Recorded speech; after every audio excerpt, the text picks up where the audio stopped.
Deal మొత్తం చూసినట్లయితే ఒక 5000 రూపీస్ ఎలా సేవ్ చేసుకోవచ్చు అనేది మీకు తెలుస్తుందండి. నా దగ్గర డైసన్ V8 వాక్యూమ్ క్లీనర్ ఉంది. దీన్ని నేను 2021లో తీసుకున్నా. ఇప్పుడైతే out of warranty. Last 1 year నుంచి ఇది పనిచేయట్లేదు. ఇది హార్డ్ ఫ్లోర్ అటాచ్మెంట్ అండి. దీని లోపల బ్లూ కలర్ ట్యూబ్ ఉంది కదా, దాంట్లో అన్నీ కూడా కట్స్ అయిపోయాయన్నమాట. ఎలా అయ్యాయో తెలీదు. బయట ఎక్కడ చూపించినా కానీ వాళ్ళు మేము రిపేర్ చేయలేము అని చెప్పారు. ఔట్ ఆఫ్ వారంటీ కాబట్టి ఇంకా డైసన్ వాళ్ళకి కాల్ చేసినా వేస్టేలే అన్నట్లు నేను వాళ్ళకి కాల్ చేయలే. కానీ రీసెంట్గా లాస్ట్ ట్రై కింద ఒకసారి కాల్ చేశాను.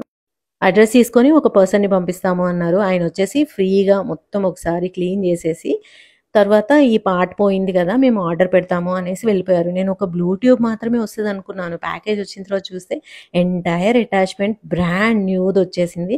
నేననుకున్న తర్వాత బిల్లింగ్ వస్తుందేమో అని వెయిట్ చేస్తా ఉన్నా అనమాట. 5,000-6,000 నేను పే చేయాల్సొస్తుంది అనేసి.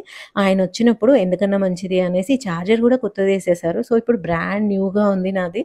అండ్ ఫైనల్‌గా వాళ్ళకి నేనే కాల్ చేశాను భయంతో. కాల్ చేస్తే ఎవ్రీథింగ్ ఫ్రీ అన్నారు. I was so surprised. మీ దగ్గర డైసన్ ప్రొడక్ట్స్ ఏవైనా ఉంటే తప్పకుండా వాళ్ళకి కాల్ చేసి రిపేర్ చేయించుకోండి.